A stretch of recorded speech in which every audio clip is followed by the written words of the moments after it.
Welcome back to my channel. In today's video, I am going to show you how to make an employee salary sheet in Excel step by step. ठीक है, पहले लेकिन मैं आपको बताऊंगी कि इस पे जो अलाउंस मिलता है वो क्या होता है, उसका मतलब क्या होता है, बेसिक पे क्या होता है, डेरेंस अलाउंस क्या होता है, हाउस रेंट अलाउंस क्या होता है, ट्रांसपोर्ट अलाउंस क्या होता है, professional tax, provident fund, everything. Okay, basic पे जो होता है वो फिक्स्ड होता है। ठीक है, एंड ऊपर से जो अलाउंस होते हैं वो उसमें ही ऐड होता है। Dearness allowance like is given to handle inflation, and HRA house rent allowance supports house rent expenditure. Like किसी एम्प्लॉय को अगर क्वार्टर्स अलॉट नहीं हुआ होता है तो उन्हें HRA देते हैं। एंड देन आता है ट्रांसपोर्ट अलाउंस, ये given for daily transport. And like उसके बाद आता है मेडिकल अलाउंस जो उनके ट्रीटमेंट के लिए दिया जाता है। फिर आता है अदर अलाउंसेस, उसमें बहुत कुछ इंक्लूड होता है जैसे phone allowance, internet performance allowance, and then professional tax. And जो प्रोफेशनल टैक्स होता है, जो small monthly tax that employees pay to the state government for doing professional jobs और business.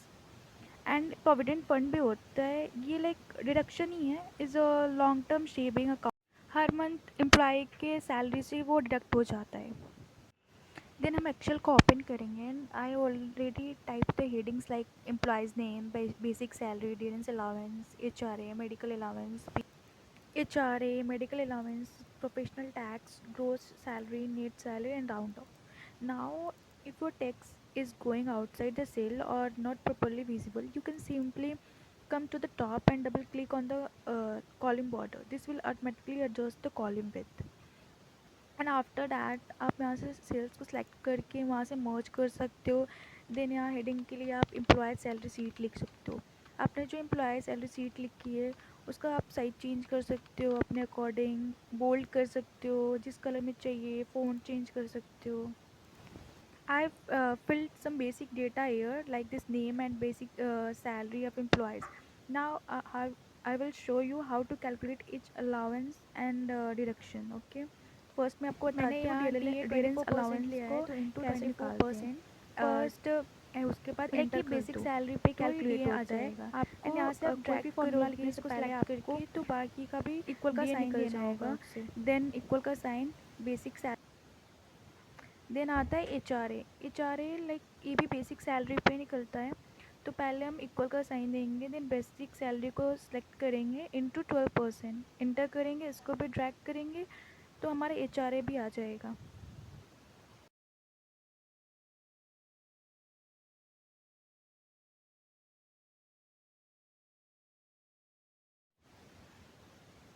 Medical allowance is a fixed amount, so let's take 200 and drag it तो सबका medical allowance भी निकल जाएगा। फिर हम निकालते हैं ग्रोस सैलरी।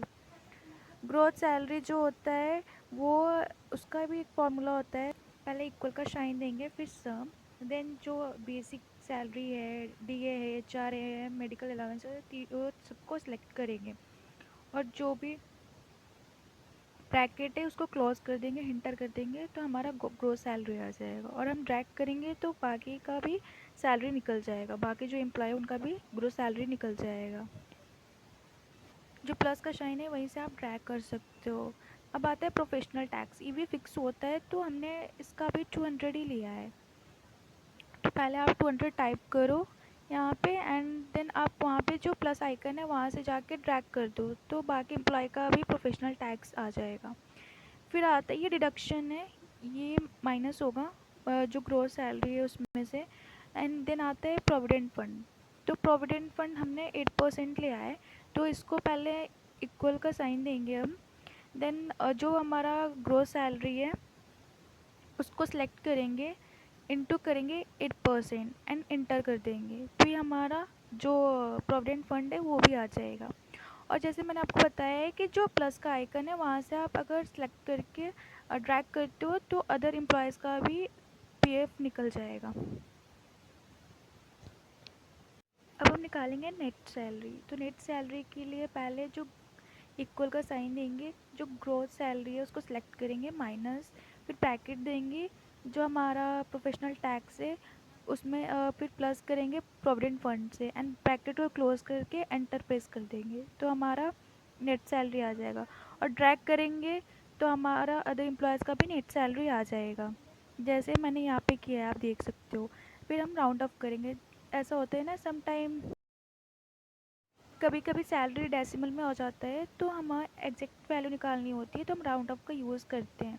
तो उसके लिए हम क्या करेंगे, पहले equal round bracket net salary जो होगा उसको सिलेक्ट करेंगे, कोमा जीरो, एंड जो ब्रैकेट को क्लोज कर देंगे, तो हमारा राउंड ऑफ भी आ जाएगा। एंड अगेन हम ड्रैग करेंगे और अदर एम्प्लॉयज़ का भी जो भी राउंड ऑफ होगा, राउंड ऑफ सैलरी होगी वो आ जाएगी। तो ये रही हमारी employ salary sheet. Thanks for watching. If you found this helpful, please support my channel with a like, subscribe, and comment what Excel topic you want next. Thank you.